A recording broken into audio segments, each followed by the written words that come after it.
So the football world went absolutely crazy when you did make that move. Lots of people were thinking, how is Kevin Keegan and Newcastle allowed this to happen? But it did. Another British transfer fee. Was there any pressure for you this time going to Man United? At the time, I didn't feel under pressure because I didn't understand the magnitude of Manchester United. So every move I made, like, man, get on with it, yeah? I mean, just do what you got to do. So I went in there with the same mindset that I'd done when I went to Bristol City, when I went to Newcastle. And then when I went to Man United, it was different, but I didn't understand just how different it was. And then when I realised how different it was, I hit a brick wall. In what way was it different, Coley? The size of it, everything. Yeah. Everything, just how big Manchester United was. Christmas time, wasn't it, you came? Yeah, 95. Yeah. So you got the second half of the season and United Blackburn going head to head for the title. Last game of the season, you miss a couple of chances. You get a knee-jerk reaction from the press, as you know. Can he take the pressure? Did that affect you anyway, or did it just? Yeah, I'll be brutally honest with you. Yeah, it did. I wrote that in my book. My book's out next month. All right, plug it, Coley. Yeah, I remember saying that 95 was horrible, and I mean it. When I say horrible, it was a heart-wrenching experience for me. The fact that Man United had brought me in, the gaffer brought me to try and win the title. I felt like I'd let everybody down, by not going on to help Man United win the title that year. On top of that, I'd missed the birth of, obviously, Devontae. Yeah. But I was there I think it was the Sunday I went down to London. So I was there Sunday, Monday, Tuesday, Wednesday. Yeah. The gaffer called me and said, we've got a big game coming up on Wednesday. So I'm thinking, right, I've been down there since Sunday. If I get out the road, which I went out Wednesday morning, catch the shuttle, play the game, get myself back to London, and then I'll be there for the birth of my son. But unfortunately, it didn't work out that way. By the time I got up to London on the Wednesday, got to Manchester on the Wednesday, my boy was born. But I've been there from the Sunday, waiting. Yeah. And I remember, I was getting in the neck. I can't believe you missed the birth, and, you chose football in front of me, and blah, blah, blah. And it wasn't even that. It wasn't even that. But I'm saying to myself, oh, my God.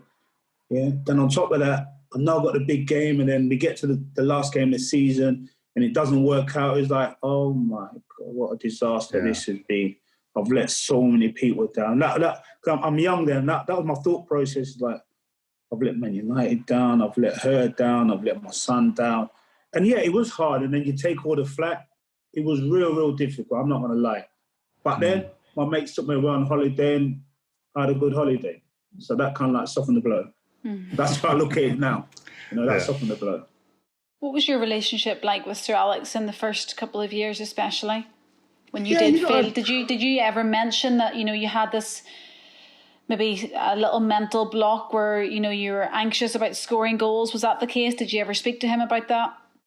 No, I think for me it's just a case of getting my head down and working as hard as I could do. I put in a hell of a lot of work with Kiddo on the training pitch with my finishing and just trying to gain that confidence. I never really spoke about it to the gaffer. Yeah, every now and then he'd pull me in, have a chat about it. Basically, don't worry about it, it will come. Just keep doing what you was doing previously. That's why I brought you to the club. So it's kind of on those kind of terms. When was it that you started to feel really comfortable at the club in terms of giving back what you thought you'd be giving back from the start, scoring the goals? When did that moment kind of happen for you? That moment happened for me, H. I broke my leg against Liverpool in a reserve game at Anfield. I think everyone's seen it. Naughty tackle. Did you break one leg or two? Two, yeah. So I remember coming off there, and I remember my rehab. And I set myself during that rehab, because I was really, really down. I set myself in that rehab right. If you don't come back from this and make yourself a Manchester United player, you've not got a chance. So that was my mindset. So from that day, I said, you have not got a chance. You will not be a Manchester United player if you don't come back after this. So that was basically my siege mentality from there. Come back from this broken leg, yeah, both of them the way you should, the way you know you can do. Otherwise, call it quits. Was it a boost getting the number 9 shirt? Or did you ever Maybe I could have been getting the number 1 shirt. It made no difference. You know, no. I remember Chuck's got a story about that, the way the gaffer sold it to him about giving me the number 9. It wouldn't have made a difference with me because mentally I was fighting, I was torturing myself, you know, instead of me just letting it flow. So like I said, coming back from the broken legs and that's when it really clicked for me. What was it about Yorkie that you became one of the, or probably the most feared strike partners in Europe? What was it? Polar opposites. You know, amazing. Me and Yorkie are polar opposites. Yeah? Mm-hmm.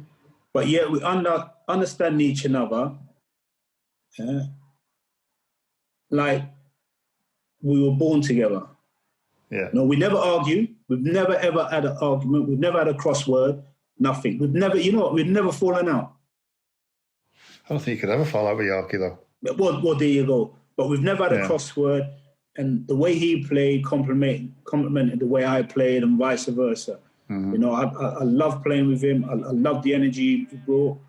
I said the other day, Yorkie brought something out of me that I know I had in me, but it was on the back burner.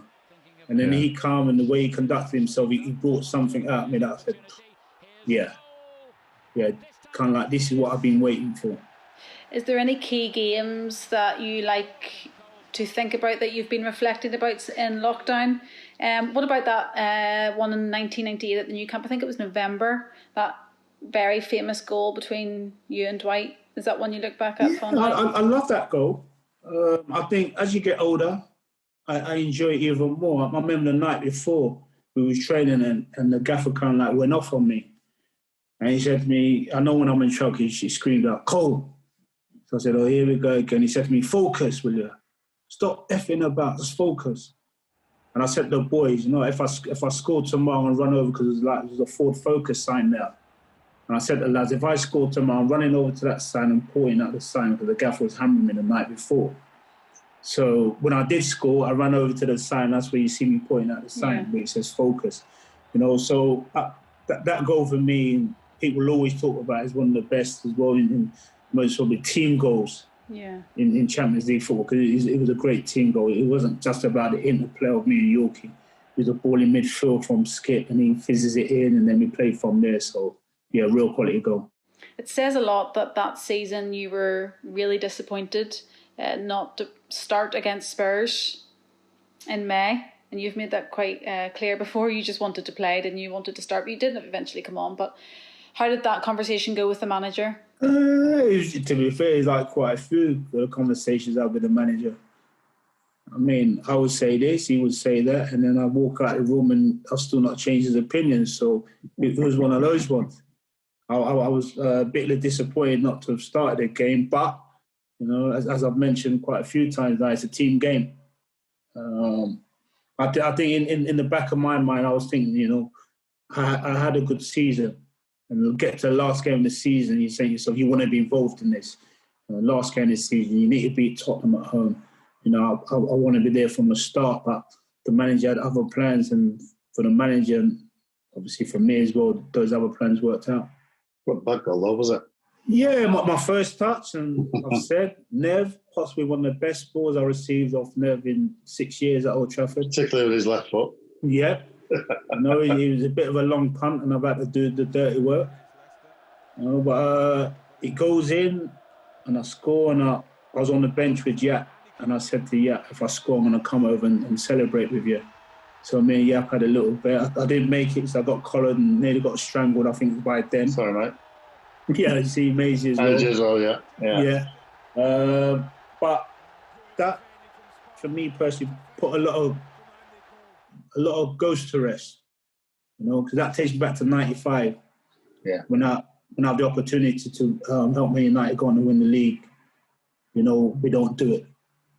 And then full circle, 99, I'm in that position to get the goal, to get the winner. And I feel, redemption.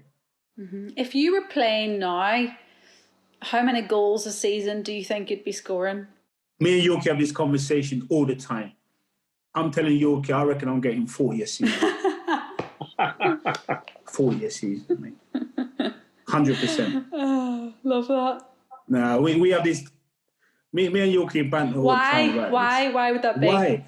I look at this defending. I'm to myself, wow. What? Literally, wow. Would you defend against like someone like me like that? Come on. Everything's all in front. It's like windscreen wipers. I'm saying, okay.